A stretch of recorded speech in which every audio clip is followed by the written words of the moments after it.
ആഷിയുടെ ഉമ്മയുടെ ഒരു വോയിസ് നമ്മൾ കഴിഞ്ഞ വീഡിയോയിൽ ചർച്ച ചെയ്തതാണ്. അതായത് തന്റെ മകനെ ജാസി പിടിച്ചു വെച്ചിരിക്കുകയാണ്, തിരിച്ചെങ്ങനെയെങ്കിലും കൊണ്ടുവരണമെന്ന ആഗ്രഹത്തോട് കൂടിയിട്ട് പ്രാർത്ഥിച്ചുകൊണ്ടിരിക്കുകയാണ്. ഒരു ദിവസം പോലും നിസ്കാര കുപ്പായത്തിൽ നിന്ന് കരയാത്ത ദിവസങ്ങളില്ല എന്നൊക്കെ പറഞ്ഞുകൊണ്ട് ഉമ്മയുടെ ഒരു വോയിസ് വന്നു. ഈ വോയിസിനൊരു മറുപടി എന്നോണം ഇപ്പൊ ജാസി ആഷി അവരൊരു വീഡിയോ എക്സ്പ്ലനേഷൻ വന്നിരിക്കുക. സത്യം പറയട്ടെ, ട്രാൻസ് വിഭാഗത്തെ പൂർണ്ണമായിട്ട് അടിച്ച് ആക്ഷേപിക്കുന്ന രീതിയിൽ ജാസി തന്നെ കുറെ കാര്യങ്ങൾ തുറന്നു പറയുന്നു. അതേപോലെ തന്നെ ആഷി ഒരുപാട് ഭയപ്പെട്ടുകൊണ്ട് മുന്നോട്ട് പോകുന്ന രീതിയിലാണ് എനിക്ക് വീഡിയോ കണ്ടപ്പോൾ തോന്നിയത്. നമുക്ക് എന്തായാലും ഒന്ന് പരിശോധിക്കാം കേട്ടോ. രണ്ടാമത് ജാസി എന്നുള്ള റിലേഷൻഷിപ്പിൽ വന്നേ പിന്നെയാണ് എല്ലാവരും ഇങ്ങനെ വെറുക്കണമെന്ന് പറയുന്നുണ്ട്. ഒരിക്കലും ജാസി എന്നുള്ള സംഭവത്തിൽ ജാസി എന്നെ പിടിച്ചു നിർത്തിക്കുക അങ്ങനെയല്ല. എൻ്റെ സംഭവം ഞാൻ പറയുകയാണെങ്കിൽ, ഞാൻ ഒരു സിറ്റുവേഷൻ ഉണ്ടായിരുന്നു. എനിക്ക് പല ഇൻ്റർവ്യൂ ഞാൻ പറഞ്ഞിട്ടുണ്ട്, എനിക്ക് ഒരു ഡാർക്ക് സിറ്റുവേഷൻ ജാസിനെ എൻ്റെ കൂടെ നിന്ന് അതുകൊണ്ട് എൻ്റെ മരിക്കണം എന്നുള്ള ഒരു ലെവലിൽ നിൽക്കുമ്പോഴാണ് മനസ്സിലായത് എനിക്ക് ജാസി എന്നെ വന്ന്. അതുകൊണ്ട് ഞാൻ ജാസിനെ അങ്ങനെ പറഞ്ഞു പറ്റിക്കുകയല്ല, ജാസി എന്നെ പറഞ്ഞു പറ്റിക്കുക അങ്ങനത്തെ സംഭവത്തിലില്ല. ഞാൻ ജാസിനെ 100% ഷുവറായിട്ടും നല്ല മനസ്സോടെ ഞാൻ ജാസിൻ്റെ ഒപ്പം നിൽക്കുന്നത്. അതിൽ കുറെ വോയിസിൽ വളച്ചൊടിക്കുന്നുണ്ട്. ഓക്കെ, ഉമ്മയുടെ വോയിസുകൾ ആരും വളച്ചൊടിച്ചിട്ടില്ല. ഉമ്മ കൃത്യമായ കാര്യം പറഞ്ഞിട്ടുള്ളത്, ഇങ്ങനെ ഒരു നശിച്ച ലൈഫ് നീ ജീവിക്കരുത്, നല്ല ഒരു പെൺകുട്ടിയൊക്കെ കല്യാണം കഴിച്ച് നല്ല സന്തോഷത്തോടു കൂടി ജീവിക്കണം, ഒരു കുഞ്ഞിനെയൊക്കെ കാണണം എന്ന് ആ ഉമ്മക്ക് ആഗ്രഹം ഉണ്ടാവും, പേരക്കുട്ടിയെ കാണണം എന്ന് ആഗ്രഹമൊക്കെ ഉണ്ടാവും. ആ ആഗ്രഹങ്ങളെയാണ് നീ ഹനിക്കുന്നത് എന്നുള്ളതാണ്. പിന്നെ ജാസിയുടെ ഒരു പ്രത്യേകത എന്താ വെച്ചിട്ടുണ്ടെങ്കിൽ, മതപരമായ പല കാര്യങ്ങളും ഇതിലേക്ക് അനാവശ്യമായി വലിച്ചിടുന്നു എന്നുള്ളതാണ്. അത് സമൂഹത്തിന് തെറ്റായ കുറെ മെസ്സേജുകൾ കൊടുക്കുന്നുണ്ട്. നബി ഇങ്ങനെ പറഞ്ഞു എന്നൊക്കെ പറഞ്ഞുകൊണ്ട് കുറെ എന്തൊക്കെയോ പറയുന്നുണ്ട് എന്നുള്ളത്. പക്ഷെ അതിനൊക്കെ നമ്മൾ കൃത്യമായിട്ട് പൊളിച്ചടക്കി എന്നുള്ളതാണ്. ഇത്തരം ഈ ഒരു ജനതയിൽ എന്തെങ്കിലും തെറ്റുകൾ ഉണ്ടെങ്കിൽ അതിനെ തിരുത്തി മുന്നോട്ട് കൊണ്ടുപോകുക എന്നുള്ളതാണ്. പല ആളുകളുടെ ഒരു സംശയം എന്താ വെച്ചിട്ടുണ്ടെങ്കിൽ, ഇപ്പൊ ജാസി ആണായി ജനിക്കുന്നു, പക്ഷെ മനസ്സിൽ പെണ്ണാവണം എന്ന് ഭയങ്കരമായിട്ട് ആഗ്രഹമാണ്. അതുകൊണ്ട് അതിന് വേണ്ടിയിട്ട് ജീവിക്കുന്നു, പെണ്ണാവാൻ വേണ്ടി ശ്രമങ്ങൾ നടത്തുന്നു. എന്നാൽ പൂർണ്ണമായിട്ട് ഒരു പെണ്ണാവാൻ കഴിയില്ല എന്നുള്ള കാര്യം നമുക്കറിയാം. കമന്റ് ഇതാണ്, അതായത് പെണ്ണായി ജനിച്ചവൻ ആണാവാൻ ട്രീറ്റ്മെന്റ് കൊടുത്തിട്ട് ആണാക്കുന്നുണ്ടല്ലോ.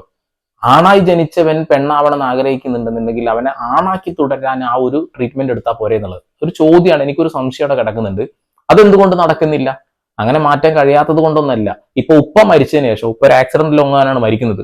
മരിച്ചതിന് ശേഷമാണ് ഈ ഒരു രീതിയിലുള്ള വേഷം കെട്ടലും കാര്യങ്ങളായിട്ട് ഇവർ മുന്നോട്ട് പോകുന്നത്. കാരണം ഉപ്പ സമൂഹത്തിൽ നല്ല നിലയും വിലയുള്ള ഒരു മനുഷ്യനാണ്, കൃത്യമായിട്ട് പള്ളി നിസ്കാരം കാര്യങ്ങളൊക്കെ ഉള്ള ഒരു മനുഷ്യനാണ്. അദ്ദേഹത്തിന് അതൊരു നാണക്കേടാവുന്ന ഇവർ മനസ്സിലാക്കുന്നു. അതേപോലെ തന്നെ ആ നാട്ടിലുള്ള ആളുകൾക്ക് ഒരു നാണക്കേടാവുന്ന ഇവർ മനസ്സിലാക്കുന്നു. അതുകൊണ്ട് മരണം വരെ ചെയ്തിട്ടില്ല. മരണത്തിന് ശേഷമാണ് ഇവർ ഈ രീതിയിലുള്ള വേഷഭൂഷാദികളുമായിട്ട് നടക്കുന്നത്. നേരെ നമുക്ക് ഈ വിഷയത്തിലേക്ക് തന്നെ കടക്കാം. ഉമ്മയുടെ വാക്കുകൾക്ക് കൊടുക്കേണ്ട മറുപടി ഇതായിരുന്നു. ചോദ്യചിഹ്നമാണ്. അതിപ്പോ ഏത് പറ്റുമ്പോഴെങ്കിലും അങ്ങനെയാണ് അവർക്ക് വേണ്ടി ഇത് മൊത്തം. ഞാൻ ലാസ്റ്റ് ആ വോയിസ് ഒക്കെ കേട്ടപ്പോ എൻ്റെ ഉമ്മക്ക് വിളിച്ചപ്പോൾ പറഞ്ഞ്, നീ എല്ലാം ഇട്ടിട്ട് വാ, എന്നാൽ നിനക്കൊരു പ്രശ്നം ഉണ്ടാവില്ല. അതൊന്ന് അതിനാ പിന്നെ എനിക്ക് പറയാൻ താല്പര്യമില്ല. അതെ, ഉമ്മ പറയുന്നത് ന്യായമായ കാര്യമാണ്. അത് ഉപേക്ഷിച്ച് വരൂ എന്ന് പറയുമ്പോൾ അതിനെക്കുറിച്ച് എനിക്ക് പറയാൻ താല്പര്യമില്ല എന്നുള്ളത്. കൊള്ളാം. പിന്നെ എന്തിനാണ് നീ എക്സ്പ്ലനേഷൻ വരുന്നത്? നിന്നെ കൊണ്ട് ഒരു എക്സ്പ്ലനേഷൻ ഇതുകൊണ്ട് ചെയ്യാൻ കഴിയില്ല. ഉമ്മയുടെ വാക്കാണ് ധിക്കരിക്കുന്നത്. ഉമ്മ എല്ലാ ദിവസവും നിസ്കാര കുപ്പായ ഇട്ട് നിസ്കാര പായലിരുന്ന് കരഞ്ഞുകൊണ്ടിരിക്കുക. ആ ഒരു ശാപമൊക്കെ നിന്റെ മേത്തുനിന്ന് പോവും തോന്നുന്നുണ്ടോ? ഇല്ല. പിന്നെ ജാസിയെ കുറിച്ച് ഒരുപാട് അലിഗേഷൻ പറയുന്നുണ്ട്, തെറി വിളിക്കുന്നു എന്നും വളരെ മോശപ്പെട്ട രീതിയിൽ പെരുമാറുന്നു എന്നുള്ള കാര്യങ്ങളൊക്കെ. അതൊക്കെ ഞങ്ങൾ കേട്ടത്. ആ ഉമ്മ ഒരിക്കലും നുണ പറയുന്നില്ല എന്ന ആ വാക്കുകൾ കേട്ടാൽ തന്നെ മനസ്സിലാവും. ഞങ്ങൾ രണ്ടാളെ പിരിക്കണം, ഞങ്ങൾ രണ്ടാളും ഇങ്ങനെ ഹാപ്പിയായി ജീവിക്കാൻ പറ്റില്ല. അതിന് ഉമ്മയല്ല പിന്നെ എല്ലാവരും ഇനി ജാസിൻ്റെ കുടുംബം ചിലപ്പോൾ ഇനി അടുത്ത എൻ്റെ ഉമ്മാനെ കുറിച്ച് ഇന്റർവ്യൂവിൽ കൊണ്ട് ഇരുത്താനും ആൾക്കാരുണ്ടാവും അല്ലേ. ടാർഗറ്റ് ജാസിയാണ് എന്നല്ല. പക്ഷെ ഞാൻ ക്ലാരിറ്റി വരുത്തുന്ന കാര്യങ്ങളുണ്ടല്ലോ, ഉമ്മയല്ലേ. ഒരു ഇന്റർവ്യൂവിൽ ഞാൻ എൻ്റെ ഉമ്മാന്റെ പേരോ ഒന്നും ഞാൻ അല്ലെ ഫാമിലിയുടെ കാര്യങ്ങളെ ഞാൻ പറഞ്ഞിട്ടില്ല. അങ്ങനെ ഒരു പേരോ കാര്യങ്ങളോ നീ പറഞ്ഞിട്ടുണ്ടെന്നുണ്ടെങ്കിൽ ആ നാട്ടുകാർക്ക് അത്രത്തോളം നാണക്കേട് ഉണ്ടാവും നീ വ്യക്തമായി മനസ്സിലാക്കുന്നു. കൊള്ളാം, നിന്റെ തിരിച്ചറിവ് നല്ലതാണ്. ഫാമിലിയുടെ പേര് നീ പറയാതെ തന്നെ ആ പഞ്ചായത്തിലുള്ള ആളുകൾക്ക് അറിയാമല്ലോ. ആ പഞ്ചായത്ത് മറികടന്ന് ചിലപ്പോൾ ആ ഒരു അത്യാവശ്യ ഏരിയയിലേക്കുള്ള ആളുകൾക്ക് അത് മനസ്സിലാക്കിയിട്ടുണ്ടാവും. എന്താണ് സംസാരിക്കുന്നുണ്ടാവുക? അതാ ഇങ്ങനെ ഒരു വൃത്തികേട് നടക്കുന്നുണ്ട്, അത് ആ ഫാമിലിയിലുള്ള ആളിട്ടാ വീട്ടുപേരടക്കം അവിടെ ചർച്ച ചെയ്യുന്നുണ്ടാവും. അപ്പോ നീ സോഷ്യൽ മീഡിയയിൽ പറയേണ്ട കാര്യമൊന്നുമില്ല. അല്ലാതെ തന്നെ ആ നാട്ടില് ആ വീട്ടുകാർക്ക് തല ഉയർത്തി നടക്കാൻ കഴിയില്ല. ജാസി തന്നെ പറഞ്ഞൊരു കാര്യമാണ്, അത്യാവശ്യം വിശ്വാസികളായിട്ടുള്ള ആളുകളാണ്. അങ്ങനെയുള്ള ഒരാളുകൾക്ക് ഒരിക്കലും ഇത് ആക്സെപ്റ്റ് ചെയ്യാൻ കഴിയില്ല എന്നുള്ള ബോധം നിനക്ക് ഉണ്ടല്ലോ. എന്നിട്ടും നീ കൊള്ളാം. കാരണം കൊണ്ട് അല്ലെങ്കിൽ ഈ റിലേഷൻ ആയതുകൊണ്ട് അവർക്കൊരു മോശം വരണ്ട എന്ന രീതിയിൽ പോലും ആശ അത് അത്രയും ക്ലിയർ ആയിട്ടാണ് ഒരു ഇന്റർവ്യൂവിൽ പോലും അവന്റെ വീട്ടുകാരെ കുറിച്ചോ അവന്റെ ഏട്ടന്മാരെ കുറിച്ചോ ഉമ്മാനെ കുറിച്ചോ ഏട്ടന്മാരെ കുട്ടികളെ കുറിച്ചോ ഒന്നും ഇതുവരെ ഞങ്ങൾ പറഞ്ഞിട്ട് പോലുമില്ല. കേട്ടില്ലേ? അവർക്കതൊരു നാണക്കേടാവുമെന്ന് അറിയുന്നത് കൊണ്ടാണ് അവരുടെ പേര് പറയാത്തെന്നുള്ളത്. അപ്പോൾ ജാസിദിനെ സമ്മതിക്കുന്നു ഇതൊരു നാണക്കേടുള്ള ഒരു കാര്യമാണെന്നുള്ളത്. ഇവിടെ മതം കയറ്റി വെച്ച് സംസാരിക്കുന്നതുകൊണ്ടാണ് എനിക്ക് തോന്നുന്നത് ജാസിക്ക് ഇത്ര അധികം പ്രശ്നം. ഇവർ ഈ മതമൊന്നുമില്ല, ഞാൻ ഇന്ത്യൻ ഭരണഘടനയൊക്കെ വിശ്വസിച്ചു പോകുന്ന ഒരു സാധാരണക്കാരിയാണ് എന്ന രീതിയിലാണ് ഇവർ പെരുമാറുന്നതെങ്കിൽ കുഴപ്പമൊന്നും ഉണ്ടാവില്ല ചിലപ്പോ. എന്തിന് ഈ മതം പിടിക്കുന്നു എന്നുള്ളതാണ്. എന്നിട്ട് തെറ്റായ കുറെ മെസ്സേജുകൾ, സന്ദേശങ്ങൾ ഈ സമൂഹത്തിന് കൊടുക്കുന്നത് എന്നുള്ളതാണ്. നിങ്ങൾ തരുന്ന എല്ലാ മെസ്സേജുകൾക്കും കൃത്യമായ മറുപടി നമ്മൾ തന്നിട്ടുണ്ട്. അതായത് തെറ്റായ കാര്യങ്ങൾ വ്യാഖ്യാനിക്കുമ്പോൾ അതിനെ തിരുത്തി തന്നിട്ടുണ്ട്. എന്നാൽ അത് മനസ്സിലാക്കി മുന്നോട്ട് പോകുന്ന ഒരു പ്രവണത ഇല്ല. ഇപ്പൊ പല ആളുകളും മതം മാറുന്ന ഒരു പരിപാടിയാണ്. ഹിന്ദു മതത്തിലേക്ക് വന്നിട്ട് ആ ഒരു അവരിഷ്ടമുള്ള രീതിയിൽ ജീവിക്കുന്നത്. അത് എന്തുകൊണ്ടാന്ന് വെച്ചാൽ ഹിന്ദു മതത്തിന് പ്രത്യേകിച്ച് അങ്ങനെ കർക്കശമായിട്ടുള്ള കുറെ കാര്യങ്ങളൊന്നും ഇല്ല. അതുകൊണ്ട് തന്നെ അതായത് കൃത്യമായിട്ടുള്ള ഇതിന്റെ കുറിച്ച് ആരും പഠിക്കുന്നില്ല. പഠിക്കാനാവശ്യം പ്രത്യേകിച്ച് കാര്യങ്ങൾ ഇതിലെ അകത്ത് കിടക്കുന്നില്ല. അപ്പൊ ഇങ്ങോട്ട് വന്ന് മതം മാറാതെ തന്നെ പേരെടുക്കുന്ന ആളുകളുണ്ട്, ഹിന്ദു പേരുനാമം. എന്നതിന് ശേഷം എന്തും ചെയ്യാന്നുള്ളതാണ്. അത് എന്തുകൊണ്ടാന്ന് എനിക്കറിയില്ല. ഇപ്പോ ഏതോ ഒരു സ്ത്രീ ഈ ഒരു മതത്തിലേക്ക് വന്നിട്ട് എന്തോ ഒരു പേരിന്റെ തറ്റത്ത് വലിയ എന്തോ ഒരു ജാതി പേരൊക്കെ കയറ്റി വെച്ചിട്ട് കുറെ ലൈവ് വീഡിയോസും ന്യൂഡിറ്റിയും കാര്യങ്ങളൊക്കെ കാണിച്ച് ജീവിക്കുന്ന ഒരു സ്ത്രീ ഉണ്ട്.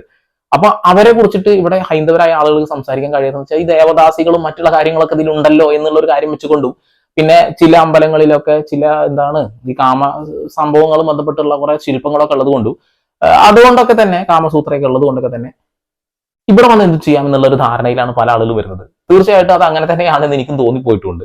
ഓക്കെ, അതവിടെ നിൽക്കട്ടെ. അപ്പൊ ഇവർ ഈ മതത്തെ ചേർത്ത് പിടിക്കുന്നത് കൊണ്ടാണ് ജാസിക്ക് ഇത്ര അധികം പ്രശ്നമുള്ളത്. അവരതൊന്നും പറയാതെ മുന്നോട്ട് വന്നിട്ടുണ്ടെങ്കിൽ ചിലപ്പോൾ ഇത്ര അധികം പ്രശ്നം ഉണ്ടാവാനുള്ള സാധ്യതയില്ല. പക്ഷെ നാണക്കേട് ആളുകൾക്ക് ഉണ്ടാവും എന്നൊരു അംഗീകരിക്കുന്നുണ്ട്, വലിയ കാര്യം. പിന്നെ എൻ്റെ ബ്രദർ ഗൾഫിൽ പോകാൻ നിൽക്കായിരുന്നു. എന്നിട്ട് അവൻ എന്നെ വിളിച്ച് എൻ്റെ ബ്രദർ ഇട്ടു. അപ്പം ഞാൻ അവൻ്റെ പറഞ്ഞില്ല, നീ എൻ്റെ ബ്രദറാണെന്ന് നീ എവിടെയും പോയി പറയരുത്. എനിക്കൊന്നും ഉണ്ടായിട്ടില്ല, അവനിക്കതൊരു ആഫ്റ്റർ പണിയിട്ടുണ്ട്. ഞാൻ ഇങ്ങനത്തെ റിലേഷനിൽ മനസ്സിലായ നിൽക്കണ്ടേ പറഞ്ഞിട്ട് അവർക്ക് ആർക്കും ഒരു ബുദ്ധിമുട്ട്. ഞാൻ എൻ്റെ കാര്യങ്ങൾ മാത്രം നോക്കാൻ, എൻ്റെ കാര്യങ്ങൾ ഫാമിലിനൊക്കെ സേഫ് ആക്കിയിട്ട് ഞാൻ എൻ്റെ കാര്യങ്ങൾ പോകുന്നുള്ളൂ. തൊട്ടടുത്ത് ഇരുത്തിക്കൊണ്ടാണ് ഈ കൊടുത്തു എന്നുള്ളതാണ് ജാസിയുമായിട്ടുള്ള ഈ ഒരു ബന്ധം. അത് നാട്ടുകാരെ അറിഞ്ഞാൽ അവർക്ക് നാണക്കേടാവുമെന്ന് കൃത്യമായിട്ട് ധാരണയുള്ള വ്യക്തി എങ്ങനെയാണ് ആഷി. അവിടെ മിണ്ടാൻ പറ്റാതെ തല താഴ്ത്തി ഇരിക്കേണ്ട അവസ്ഥ ജാസിക്ക് വന്നു. അപ്പൊ അവരും അത് മനസ്സിലാക്കുന്നു, അവരും തന്നെ അത് തുറന്നു പറയുന്നുണ്ട്. അത് നല്ല കാര്യമാണ് കേട്ടോ. നല്ല തിരിച്ചറിവ് ഇത്തരം കാര്യങ്ങൾക്ക് ഉള്ളത് നല്ലതാണ്.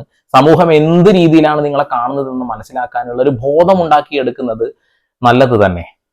അത് ആഷിയുടെ ഉമ്മാനെ കുറ്റം പറയില്ല. കാരണം അത് ആഷിയുടെ ഉമ്മാന്നല്ല, ഏത് ഉമ്മമാരായാലും ഇപ്പൊ ഇവൻ എൻ്റെ ഉമ്മയും ഒരു സമയത്ത് എന്നോട് പറഞ്ഞ കാര്യങ്ങൾ തന്നെയാണ്. നീ ആഷിനെ ഒഴിവാക്കിയിട്ട് വായോ, നമുക്ക് ഹോസ്പിറ്റലിൽ പോവാം, ഇതൊക്കെ റെഡി ആവും, നീ ടെൻഷൻ അടിക്കേണ്ട, അങ്ങനെയൊന്നും ഇല്ല എന്നൊക്കെ എൻ്റെ ഉമ്മയും പറഞ്ഞിട്ടുണ്ട്. പിന്നെ ഇപ്പൊ എൻ്റെ ഉമ്മക്ക് അറിയാം ഞങ്ങൾ തമ്മിൽ അത്രയും ബോണ്ട് ഉണ്ട്, ഞങ്ങൾക്ക് ഒരിക്കലും ഇവനെ വിട്ടു വരാൻ പറ്റാന്ന് നമുക്ക് മനസ്സിലായതുകൊണ്ടാണ് ഇപ്പൊ ഉമ്മ ഒന്ന് സൈലന്റ് ആയിട്ട് നിൽക്കുന്നത്. ഇവൻ ആഷിയുടെ ഉമ്മാനോട് ആ വോയിസ് കേട്ടപ്പോൾ ആഷിയുടെ ഉമ്മാനോട് എനിക്ക് വെറുപ്പോ അല്ലെങ്കിൽ ദേഷ്യമോ എല്ലാം വന്നത്. കാരണം അത്രക്ക് മേലിൽ ആഷിനെ ആ ഉമ്മ സ്നേഹിക്കുന്നുണ്ടല്ലോ എന്നൊരു തോന്നലാണ് എനിക്ക് വന്നത് സത്യം പറഞ്ഞാല്. അത്രമാത്രം ആ ഉമ്മ ഇവനെ സ്നേഹിക്കുന്നുണ്ടെന്നുള്ള ബോധം നിനക്കുണ്ട് എന്നുണ്ടെങ്കിൽ ഇവനെ വിട്ടുകൊടുക്കുക എന്നുള്ളത്, അവനോട് പൊക്കോളം പറയുക എന്നുള്ളതാണ് ചെയ്യേണ്ടത്. പക്ഷെ കമന്റ് ബോക്സിൽ കിടക്കുന്ന ഒരു കാര്യം അവിടെ കിടക്കുന്നുണ്ട്. ജാസി അത്യാവശ്യം സമ്പാദിക്കുന്നുണ്ട്, ആഷിക്ക് അത്രമാത്രം സമ്പാദ്യമൊന്നുമില്ല. അപ്പൊ പിന്നെ അവിടെ നിന്നും പോകാനുള്ള സാധ്യത കുറവാണ് എന്നുള്ള ഒരു കാര്യം അതവിടെ നിൽക്കട്ടെ. അതവിടെ ഒരു ആണി അടിച്ച് വെക്കാം, അതവിടെ ഇരിക്കട്ടെ. അതിൽ നിന്ന് അവിടുന്ന് പോകാൻ സാധ്യതയില്ല, പിൻ ചെയ്ത് വെക്കുക എന്നുള്ളതാണ്. ജാസി പറഞ്ഞു കേട്ടല്ലോ, എല്ലാ ഫാമിലിയും ഈ രീതിയിലാണ് പറയാന്ന് അവർക്ക് വ്യക്തമായിട്ട് അറിയാന്നുള്ളത്. സ്വന്തം ഉമ്മ പോലും അംഗീകരിച്ചു എന്നുള്ളത് ഉമ്മ അംഗീകരിക്കാതിരിക്കാൻ കഴിയാത്ത അവസ്ഥയാണ്. കാരണം വേറെ ഓപ്ഷൻ ഇല്ല. കാലങ്ങളായിട്ട് ഇതിങ്ങനെ കണ്ടുകൊണ്ടിരിക്കുകയോ ഓപ്ഷൻ ഇല്ലാത്തതുകൊണ്ട്. ഓപ്ഷൻ ഉണ്ടായിരുന്നു, അവർക്കത് അത്രമാത്രം അറിവില്ലാത്തത് കൊണ്ട് അത് ഒഴിവായി എന്നുള്ളതാണ്. ഞാൻ നേരത്തെ പറഞ്ഞതുപോലെ ഹോർമോണും കാര്യങ്ങളും കുത്തിവെച്ച് ആണാക്കി തുടരാമായിരുന്നു എന്നുള്ളത്. കാരണം ഇപ്പോൾ ആഷിനെ പോലത്തെ ഒരു വ്യക്തി ഒരിക്കലും എന്നെ പോലത്തെ ഒരു ട്രാൻസ് വുമണിന് കല്യാണം കഴിച്ച് ജീവിക്കേണ്ട വ്യക്തിയല്ല. കാരണം അവർ കുറെ സ്വപ്നങ്ങൾ കണ്ടിട്ടുണ്ടാവും. ആഷിന്റെ കല്യാണം, ഒരു പെൺകുട്ടി വരുന്നത്, കുട്ടി ഉണ്ടാവുന്ന, അവരുടെ തലമുറ, അതൊക്കെ ഏതൊരു ഉമ്മമാരെ പോലെ തന്നെ ആഷിയുടെ ഉമ്മയും ചിന്തിക്കുന്നത് ഉണ്ട്. ആഷിയുടെ ഉമ്മാന്റെ ഒരു അൾട്ടിമേറ്റ് എന്ന് പറയുന്നത് ആഷിനെ എങ്ങനെയെങ്കിലും എന്ത് ആയാലും കുഴപ്പമില്ല, ആഷിനെ എനിക്ക് വേണം, എൻ്റെ വീട്ടിലേക്ക് ആഷിനെ കൊണ്ടുവരണം എന്നുള്ളൊരു തോന്നലുകൊണ്ടാണ് ഉമ്മ അങ്ങനെ പറഞ്ഞത്. ഉമ്മാന്റെ വോയിസ് ഇങ്ങനെ ഇറങ്ങുന്നൊന്നും ആ പാവ ഉമ്മ വിചാരിച്ചിട്ടുണ്ടാവില്ല ഒരു പക്ഷേ. പക്ഷെ മനഃപൂർവ്വം ആ വോയിസ് കൊടുത്തതാവാനാണ് സാധ്യത. എനിക്ക് തോന്നി അങ്ങനെ ജനങ്ങൾ അറിയട്ടെ എന്ന് വിചാരിച്ചുകൊണ്ട് കൊടുത്തതാവാം. പിന്നെ ഉമ്മാനെ കുറിച്ചിട്ട് പറയാന് നിനക്ക് അതിന് യാതൊരു യോഗ്യത ഇല്ല എന്ന് എനിക്ക് പറയാനുള്ളത്. കാരണം അതൊരു സ്ത്രീക്കേ പറയാൻ കഴിയുള്ളൂ, അതൊരു ഉമ്മാക്കേ പറയാൻ കഴിയുള്ളൂ. അപ്പൊ ആ ഉമ്മയുടെ സ്ഥാനത്ത് നീ മിമിക്ക് ചെയ്ത് പറയുകയാണെങ്കിൽ പോലും നീ പറയേണ്ട ഒരു കാര്യമുണ്ട്. മക്കൾ ഒരു തെറ്റ് ചെയ്യുമ്പോൾ ആ തെറ്റിന് തിരുത്താനാണ് മക്കൾ നോക്കുക എന്നുള്ളത്. നിനക്കതിനെ കുറിച്ച് പൂർണ്ണമായും പറയാൻ യാതൊരു ഇല്ല, അത്ര എനിക്ക് പറയാനുള്ളൂ. ഉമ്മാന്റെ വോയിസ് ഒക്കെ കൊടുന്ന് അതിനെ കൊടുന്ന് ഈ പബ്ലിക്കിലൊക്കെ അതിന്റെ വോയിസ് ഇറക്കിയിട്ട് അതിന് ട്രോളിന്റെ ഒരു ആവശ്യം ഉണ്ടായിരുന്നില്ല. എന്നത് ആഷിയുടെ ഉമ്മ എന്ന് പറഞ്ഞത് ആഷിയുടെ സ്വപ്പറ്റ ഉമ്മയാണ്. എനിക്ക് എന്തൊക്കെ പറഞ്ഞാലും എന്തൊക്കെ ആ ഉമ്മ എന്നെ കുറ്റം പറഞ്ഞാലും എന്നെ ചീത്ത പറഞ്ഞാലും എന്റെ പാർട്ട്ണറിന്റെ ഉമ്മയാണ്. അതായത് ഞാൻ ഭർത്താവായി കാണുന്ന എന്റെ ആഷിയുടെ ഉമ്മയാണ്. അപ്പൊ എനിക്ക് ആ ഉമ്മാന്റെ വോയിസ് ഇപ്പൊ ഇവിടെ കൊടുത്ത് ഇങ്ങനെ ചെയ്തിട്ട് അടുത്ത വോയിസ് അത് എനിക്ക് പറയാൻ എനിക്ക് അറിയാണ്ടില്ല. പക്ഷെ അത് എന്തൊക്കെ പറഞ്ഞാലും ഇന്നല്ലെങ്കിൽ നാളെ അല്ലെങ്കിൽ കാലം ഇനിയും മാറും, ഇനിയും കുറേ കാലങ്ങൾ വരും. ചിലപ്പോൾ അവന്റെ ഉമ്മ എന്നെ അക്സെപ്റ്റ് ചെയ്യും, അവന്റെ വീട്ടിൽ ഞാൻ പോവും, അവന്റെ വീട്ടില് ചിലപ്പോൾ നിങ്ങൾ കുറെ കാലങ്ങൾക്ക് ശേഷം നിങ്ങൾ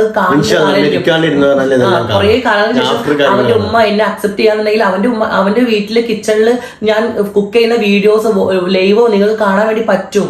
തീർച്ചയായിട്ടും ഈ വാക്കിൽ നിന്ന് മനസ്സിലാക്കേണ്ട ഒരു കാര്യം എന്ന് വെച്ചിട്ടുണ്ടെങ്കിൽ ഇവർ സോഷ്യൽ മീഡിയ മൈൻഡിൽ കയറി നടക്കുന്ന ഒരു സ്വപ്ന ലോകത്ത് ജീവിക്കുന്ന വ്യക്തികളാണെന്നുള്ളതാണ്. റിയാലിറ്റിയിലേക്ക് ഇറങ്ങി ചിന്തിക്കാൻ ഇവരെ കൊണ്ട് കഴിയില്ല. ഉമ്മ എന്നെ ആക്സെപ്റ്റ് ചെയ്യുമെന്നുള്ള ഒരു പൊട്ടബുദ്ധിയിൽ തോന്നുന്ന ഒരു കാര്യം, അല്ലെങ്കിൽ ഒരു റിയാലിറ്റിയിലല്ലാത്ത ഒരു ഇമാജിനേഷനിൽ വെച്ച് ഇവർ ചിന്തിക്കുന്ന ഒരു കാര്യമാണ്. ഉമ്മ ആക്സെപ്റ്റ് ചെയ്യാനുള്ള സാധ്യത 100% ഇല്ല എന്നാണ് ഞാൻ വിശ്വസിക്കുന്നത്. കാരണം എന്താ വെച്ചിട്ടുണ്ടെങ്കിൽ അവർ ദീനിയായിട്ടുള്ള കൃത്യമായി മതപരമായിട്ടുള്ള എല്ലാ കാര്യങ്ങളും മനസ്സിലാക്കി അവരുടെ നിസ്കാരവും കാര്യങ്ങളും ഒക്കെ മുന്നോട്ട് കൊണ്ടുപോകുന്ന ഒരു വ്യക്തിയാണ്. തീർച്ചയായിട്ടും അവർക്ക് ഇതിനെ കുറിച്ച് ചിന്തിക്കാൻ പോലും കഴിയാത്തൊരവസ്ഥ ഉണ്ടാവും. സ്വന്തം മകനെ എങ്ങനെയെങ്കിലും ഇതിന് ഊരുക എന്നുള്ള ലക്ഷ്യമുണ്ടോ? പിന്നെ ഉമ്മായുടെ വോയിസ് ഇട്ടിട്ട് ഉമ്മായ ആര് ട്രോളുകൾ മൊത്തം വരുന്നത് നിങ്ങൾക്കാണ്. നിങ്ങളോട് അത്ര അധികം വെറുപ്പുള്ള ആളുകൾ ഈ സമൂഹത്തിലുണ്ട്. നിങ്ങൾ വിചാരിക്കുന്നത് നിങ്ങളുടെ വീഡിയോസ് വൈറലാവുന്നത് നിങ്ങളോട് ഇഷ്ടമുള്ള ആളുകൾ ഉള്ളത് കൊണ്ടാണ് എന്നല്ല. അല്ല, തെറ്റായൊരു ധാരണയാണ്. നെഗറ്റീവ് കൊണ്ടാണ് നിങ്ങളുടെ വീഡിയോസ് ഇത്ര അധികം വൈറലാവുന്നത്. ഈ എക്സ്പ്ലനേഷൻ വീഡിയോയിലടക്കം ആ ഒരു പയ്യനെ നിങ്ങൾക്ക് വിട്ടുകൊടുത്തുകൂടെ എന്ന് തന്നെയാണ് ചോദിക്കുന്നത്. ആ സമൂഹത്തിനോടാണ് നിങ്ങൾ ഈ ഒരു കപട മുഖംമൂടി അണിഞ്ഞുകൊണ്ട് ഇമാതിരി നുണകൾ പ്രചരിപ്പിക്കുന്നത്.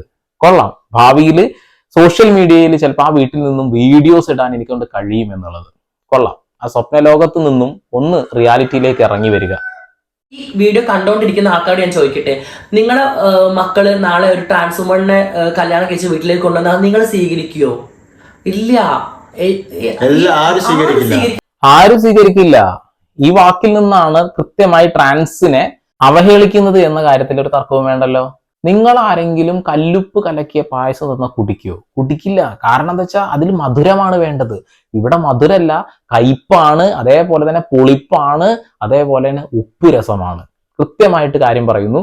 ട്രാൻസിനെ നിങ്ങൾ അംഗീകരിക്കില്ല. നിങ്ങളുടെ മക്കൾ കല്യാണം കഴിക്കാൻ കൊണ്ടുവരികയാണെങ്കിൽ നിങ്ങൾ സമ്മതിക്കില്ല എന്നുള്ളത് ഇത് സമൂഹത്തിന്റെ പൊതുബോധമാണ്. അടിപൊളി. എനിക്ക് തോന്നുന്നു ഇപ്പൊ ഞാനിപ്പോ ഒരു കല്യാണം കഴിഞ്ഞ് ഇപ്പൊ ജാസിയൊരു പെണ്ണാണ്, ഞങ്ങൾ കല്യാണം കഴിച്ച് നമുക്കൊരു കുട്ടിയായി, നമ്മളിങ്ങനെ ട്രാൻസ് കെട്ടിച്ചെടുക്കും? ഇല്ല, ഒരിക്കലും. ഞാൻ അക്സെപ്റ്റ് ചെയ്യുന്നുണ്ട്, ഞാൻ മനസ്സിലാക്കുന്ന ഒരു വ്യക്തിയും കൂടിയാണ്. നേരെ മറിച്ച് ഞാൻ ഒരു പെൺകുട്ടി ആയിരുന്നതെങ്കിൽ ആശ്രയ വീട്ടിൽ ഇത്രത്തോളം പ്രശ്നങ്ങൾ ഉണ്ടാവില്ലായിരിക്കും. ഞാനൊരു ട്രാൻസ് വുമൺ ആയതുകൊണ്ടും ഞാനൊരു ഇങ്ങനെ ട്രാൻസ് ആയി മാറാൻ ഒരു കുട്ടി ആയതുകൊണ്ടും ആയിരിക്കാം ചിലപ്പോൾ ഇത്രത്തോളം പ്രശ്നങ്ങൾ ഉണ്ടാവുന്നത്. നിങ്ങളത് മനസ്സിലാക്കിയിട്ടില്ല. ആയിരുന്നെങ്കിൽ എന്ന വാക്കില്ല, അത് മനസ്സിലാക്കുക. നിങ്ങളിപ്പോ ഒരാണാണ്. ആ ആണ് ഇപ്പൊ ട്രാൻസ് ആവാനുള്ള പണികൾ എടുത്തുകൊണ്ടിരിക്കുന്നു, അത്രേ ഉള്ളൂ. അതിന്റെ അപ്പുറത്തേക്ക് മതപരമായിട്ടുള്ള കാര്യങ്ങളും കൊണ്ടുവരണ്ട. നിങ്ങൾ ഇന്ത്യൻ ഭരണഘടന കൂട്ടിവെച്ച് സംസാരിച്ചോളൂ, യാതൊരു പ്രശ്നവുമില്ല അതിൽ. പക്ഷെ എന്തുകൊണ്ട് നിങ്ങൾക്ക് അത് പൂർണ്ണമായി മനസ്സിലായെങ്കിൽ ഇവനെ വിട്ടുകൊടുക്കുന്നതിനെ പൊക്കോളം പറയാത്തത് എന്തുകൊണ്ടാണ്? അവിടെ പിടിച്ചു വെക്കുന്നത് എന്തുകൊണ്ടാണ്? വീഡിയോ കാണുന്ന ഏതൊരു മനുഷ്യനും അറിയാം ജാസിയെ ആഷിക്ക് സംസാരിക്കാൻ അവസരം കൊടുക്കുന്നില്ല എന്നുള്ളത്. ഈ വീഡിയോയിൽ മാത്രമാണ് എനിക്ക് ആഷി ശക്തമായിട്ട് നിലപാടെടുത്തുകൊണ്ട് ഒന്നും മിണ്ടാതിരിക്കാൻ എനിക്ക് പറയാനുണ്ട് എന്ന് പറഞ്ഞ് സംസാരിക്കുന്നത്. അതുവരെ ഒരു വീഡിയോയിൽ ഞാൻ ഈ ഒരു ബോൾഡ് കണ്ടിട്ടില്ല. സത്യം പറഞ്ഞ് നിങ്ങൾക്ക് ഒരു കാര്യവും മനസ്സിലായിട്ടില്ല. സമൂഹം അംഗീകരിക്കില്ല നിങ്ങളെ എന്ന് വ്യക്തമായ ധാരണ ഉണ്ട്. ഒരു പക്ഷേ ഇപ്പോൾ അമേരിക്കയിലാണ് ഏറ്റവും കൂടുതൽ LGBTQ ഒക്കെ ഉണ്ടായിരുന്നത്. ആ രാജ്യം പോലും LGBTQ ഒന്നും ഇവിടെ വേണ്ട, ആണും പെണ്ണും മതി എന്ന തീരുമാനം എടുക്കുന്നത്. അതേപോലെ ഇന്ത്യയിൽ എടുക്കാൻ കഴിയില്ല. കാരണം എന്താ വെച്ചിട്ടുണ്ടെങ്കിൽ ഇവിടെ ഇജട സംസ്കാരം എന്നൊരു സംസ്കാരം പോലും ഉണ്ട് എന്നുള്ള ഒരു കാരണം കൊണ്ടും ആ ഒരു തീരുമാനം എടുക്കാൻ കഴിയില്ല. പക്ഷേ ഇവിടെ കൃത്യമായ നിബന്ധനകളുണ്ട്. ഒരാണായി ജനിച്ചവൻ പെണ്ണായി കഴിഞ്ഞാൽ ട്രീറ്റ്മെന്റ് എടുത്ത് ഉടനെ തന്നെ ആധാർ കാർഡിലും മറ്റുള്ള കാര്യങ്ങളിലും ആ ഒരു കാര്യം മാറ്റം വരുത്തുക എന്നുള്ളത്. അതൊന്നും കൂടാതെ ട്രാൻസിനെ ചേർത്ത് പിടിക്കുന്ന ഒരു രാജ്യം കൂടിയാണ് നമ്മുടെ രാജ്യം, അല്ലെ? എനിക്ക് തോന്നുന്നത് ആദ്യമായിട്ട് ഇവർക്കൊരു ബാത്റൂമും കാര്യങ്ങളും കൊണ്ടുവന്നത് ബാംഗ്ലൂർ, പിന്നെ കേരളം. അതുകൂടാതെ തന്നെ ഒരുപാട് മേഖലകളിൽ ഇവർ ഉയരങ്ങളിൽ എത്തി നിൽക്കുന്നുണ്ട് എന്നുള്ളതാണ്, അല്ലെ? ഒരുപാട് രാഷ്ട്രീയ പാർട്ടിയുടെ ഉന്നത തലങ്ങളിലൊക്കെ ഇപ്പോൾ സ്റ്റുഡന്റ് കാഡറ്റ് യൂണിറ്റിന്റെ അതിലൊക്കെ മുകളിൽ ഇരിക്കുന്നുണ്ട് ഇവര്. പക്ഷെ ആ ഒരു ചേർത്ത് പിടിക്കലുകൾ അവിടെ ഉണ്ട് എങ്കിൽ പോലും ആളുകൾ അംഗീകരിക്കാത്ത ഒരു വിഷയമാണ് ഇപ്പൊ ജാസി പറഞ്ഞത്. നിങ്ങളെ വീട്ടിൽ ഇങ്ങനെ ഒരു സംഭവം നടന്നു നിങ്ങൾ സമ്മതിക്കുമോ എന്നുള്ളത്. ആ ഒരു ബോധത്തിൽ നിന്ന് സംസാരിക്കുകയാണെന്നുണ്ടെങ്കിൽ ആ ബോധം മനസ്സിലാക്കിക്കൊണ്ട് വേണം സംസാരിക്കാൻ.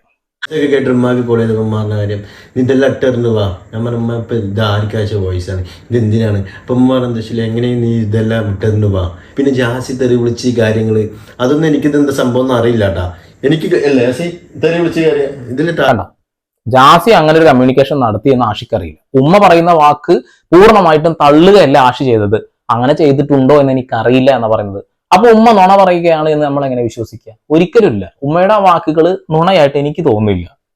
പുതിയതായിട്ട് എന്നൊരു കാണുന്നുണ്ട് ഡയറക്റ്റ് ആയിട്ട് പോയി സംസാരിക്കില്ല. അവരെന്നെ എങ്ങനെ കാണുന്നത് ചിലപ്പോൾ കൊണ്ട് ആ ഒരു മൈൻഡ് ആയിരിക്കും. അപ്പൊ ഞാൻ എന്താ വെച്ചാൽ അവർ ഇവിടുക്കും സംസാരിക്കുമ്പോൾ ഞാൻ എന്ത് ചെയ്യും, നല്ല മെമ്പേഴ്സ് നല്ല കമ്പനി. അപ്പൊ എന്നെ അറിയുന്ന ആൾക്കാർക്ക് എന്നെ അറിയും, ഞാൻ എങ്ങനത്തെ വ്യക്തിയാണെന്ന് എന്നെ അറിയുന്ന ആൾക്കാർക്ക് അറിയും.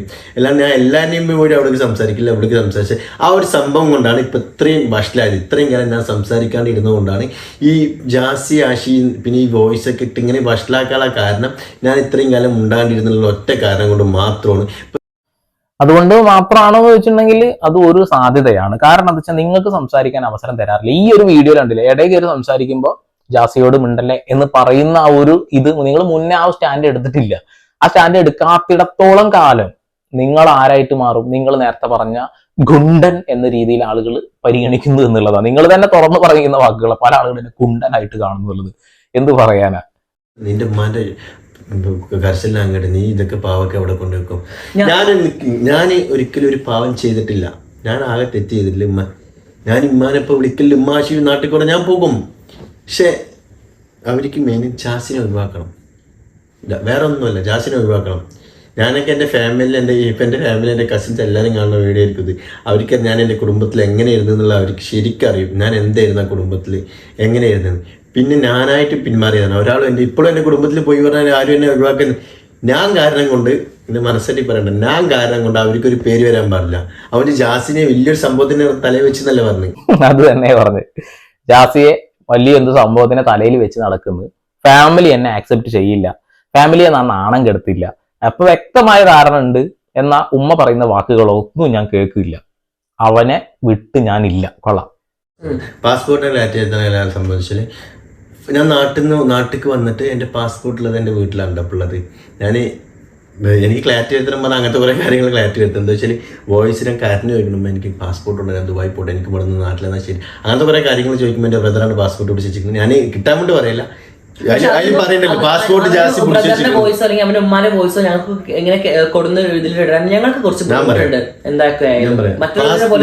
പാസ്പോർട്ട് എന്റെ ബ്രദറിന്റെ അടുത്തുള്ളത്. അതിന്റെ വോയിസ് എടുക്കാൻ എനിക്ക് അയച്ച വോയിസ് ഇതൊക്കെ കേൾക്കാൻ പക്ഷെ അതിനോട് എനിക്ക് താല്പര്യമില്ല. പാസ്പോർട്ട് ജാസ്തിയല്ല പിടിച്ചു. അതിന് പറഞ്ഞിട്ട് പാസ്പോർട്ട് പിടിച്ചു വെച്ചിരിക്കുന്നത് അതൊന്ന് ക്ലാരിറ്റി എടുത്താൻ വേണ്ടി പറഞ്ഞണ്ട. പാസ്പോർട്ട് എന്റെ ബ്രദറിന്റെ അടുത്തപ്പോൾ ഉള്ളത്. അങ്ങനത്തെ കുറെ എന്താ പറയാ ഫാമിലി പരമായിട്ട് കുറെ പ്രശ്നങ്ങളിലായത് കൊണ്ട് ഞാൻ ആ വോയിസിൽ കൃത്യമായിട്ട് കേൾക്കുന്ന ഒരു കാര്യം എന്താ വെച്ചാൽ, ജാസി പാസ്പോർട്ട് പിടിച്ചു വെച്ചത് ഇന്ത്യയിലേക്ക് നിന്നെ വിടാതിരിക്കാൻ വേണ്ടിയിട്ട് അവിടെ പിടിച്ചു വെച്ച കഥയാണ് പറഞ്ഞിട്ടുള്ളത്. ഇവിടെ നിന്റെ വീട്ടുകാരത് പിടിച്ചു വെച്ചിട്ടുണ്ടെന്നുണ്ടെങ്കിൽ അതിലെനിക്ക് വേറൊന്നും പറയാനില്ല. കാരണം എന്താ വെച്ചിട്ടുണ്ടെങ്കിൽ സ്വന്തം മക്കളെ രക്ഷിക്കണമെന്ന് ആഗ്രഹിക്കുന്ന രക്ഷിതാക്കൾ ചെയ്ത ഒരു കാര്യം മാത്രമായിട്ടാണ് ഞാനതിനെ കാണുന്നുള്ളൂ. അതിന്റെ അപ്പുറത്തേക്ക് വേറെ ഒന്നും എനിക്ക് കാണാൻ കഴിയില്ല. ആ ഉമ്മാന്റെ സ്ഥാനത്ത് നിൽക്കാതെ നിങ്ങളുടെ സ്ഥാനത്ത് നിന്ന് സംസാരിക്കാൻ പറ്റൂല. വീഡിയോ കണ്ടുകൊണ്ടിരിക്കുന്ന ആൾക്കാരോട് തന്നെ ഞാനൊന്ന് ചോദിക്കട്ടെ, ഇപ്പൊ നിങ്ങളെ നിങ്ങളെ മക്കള് അല്ലെങ്കിൽ ആൺകുട്ടികൾ ട്രാൻസ്വുമനെ കല്യാണം കഴിച്ചു വന്നാൽ നിങ്ങൾ സ്വീകരിക്കുമോ? പലപ്പോഴും പല ആൾക്കാരും വലിയ ഇതിൽ ആ സ്വീകരിക്കും എന്നൊക്കെ പറഞ്ഞാലും അവരുടെ ഉള്ളിൽ ഒരിക്കലും അവർ സ്വീകരിക്കില്ല, ഒരിക്കലും ഇല്ല. അത് യെസ്, ജാസി പോലും സ്വീകരിക്കില്ല എന്ന് ഇതാ മുഖത്ത് നോക്കി പറയുന്നു. ട്രാൻസ് എന്ന് പറയുന്നത് എന്താണ്? എന്തെങ്കിലും തൊടാൻ പാടാത്തൊരു സംഭവമാണ്? അല്ല. ഇവരെയൊക്കെ ചേർത്ത് പിടിക്കുന്ന സമൂഹം തന്നെയാണ് നമുക്ക് ആരോടും ഒരു വിദ്വേഷവും ഇല്ല. പക്ഷേ ചില കാര്യങ്ങൾ കാണുമ്പോൾ കണ്ടില്ല എന്ന് നടിക്കാൻ കഴിയാത്തത് കൊണ്ടാണ്. ഞാൻ പല വീഡിയോസിലും പറഞ്ഞിട്ടുണ്ട്, പല ട്രാൻസും നല്ലവരാണ്, പല ട്രാൻസും നല്ലവരല്ല എന്നുള്ളത്. എന്റെ അനുഭവത്തിൽ നിന്നും ഞങ്ങളുടെ നാട്ടിൽ സംഭവിച്ച ഒരുപാട് കാര്യങ്ങൾ, ഇപ്പൊ എന്നും രാത്രി 10-11 മണിക്ക് ശേഷം കുറെ എണ്ണം ഉണ്ട് ഓടക്കുഴലുമായിട്ട് വന്ന് നിൽക്കുന്ന കുറെ എണ്ണം. അത് ഇല്ലാത്ത കാര്യമില്ല. ചില ആളുകൾക്ക് അത് കൊള്ളും എന്തുകൊണ്ടാ വെച്ചിട്ടുണ്ടെങ്കിൽ, നമ്മുടെ സമൂഹത്തിൽ അല്ലെങ്കിൽ ഞങ്ങളുടെ ഈ ഒരു കമ്മ്യൂണിറ്റിയിൽ ഇങ്ങനെ കുറെ വൃത്തികെട്ട ആളുകൾ ഉള്ളത് കൊണ്ട് നമുക്കും ജീവിക്കാൻ പറ്റാത്ത അവസ്ഥയാണെന്നുള്ളത്. സമൂഹത്തിൽ മാന്യമുഖം അണിഞ്ഞ് നടക്കുന്ന കുറെ ട്രാൻസിനുണ്ട് ഈ പ്രശ്നങ്ങൾ എന്നുള്ളത്. എല്ലാവരും പ്രശ്നക്കാരാണെന്ന് ആരും എവിടെയും പറയുന്നില്ല. ഈ സോഷ്യൽ മീഡിയയിൽ വന്ന് ഇങ്ങനെ വിരകുമ്പോ സത്യത്തിൽ അതിൽ നിന്ന് ഇവർ പറയുന്ന കുറെ മണ്ടത്തരങ്ങൾ കൊണ്ടാണ് ഇവർക്ക് ഇമ്മാതിരി പണികൾ വരുന്നത് എന്നുള്ളതാ. ഇവിടെ ജാസി കൃത്യമായി പറയുന്നു ഈ ഒരു കമ്മ്യൂണിറ്റിയെ ആളുകൾക്ക് വെറുപ്പാണെന്നുള്ളത്. അടുത്തത് ആഷി എന്ന് പറയുന്ന ഈ ഒരു ആണിന് നല്ലൊരു പെണ്ണിനെ കല്യാണം കഴിച്ച് കുഞ്ഞുങ്ങളായിട്ട് ജീവിക്കണം എന്ന് ആഗ്രഹം ഉണ്ടെങ്കിൽ ഞാൻ പിടിച്ചു വെക്കുകയാണ് എന്ന് തന്നെ പറയുന്ന പലതും. ഉമ്മാക്ക് ക്ലാരിഫിക്കേഷൻ കൊടുക്കുമ്പോൾ അതിനെ കൃത്യമായി ക്ലാരിഫിക്കേഷൻ കൊടുക്കണം. പല കാര്യങ്ങളും മിണുങ്ങിക്കൊണ്ടല്ല ക്ലാരിഫിക്കേഷൻ കൊടുക്കുന്നത്. പിന്നെ നിങ്ങൾക്ക് എന്ത് ക്ലാരിഫിക്കേഷനാണ് കൊടുക്കാൻ കഴിയും? നിങ്ങൾ ജീവിതം കൊണ്ട് തന്നെ ഇവിടെ ഒരു വലിയ മണ്ടത്തരം ചെയ്തു വെക്കുന്ന പോലെയാണ് എനിക്ക് കണ്ടപ്പോൾ തന്നെ തോന്നിയത്. നിങ്ങൾ അത് സമ്മതിക്കുന്നുണ്ട്. വീഡിയോ കാണുന്ന ആളുകൾക്ക് പറയാനുള്ള കാര്യങ്ങൾ താല്പര്യമുള്ള ആളുകൾ കമന്റ് ചെയ്യുക. വീണ്ടും വരെ പുതിയ വാർത്താവിശേഷങ്ങളുമായി സന്ദീപ് സൈനിങ് ഓഫ്.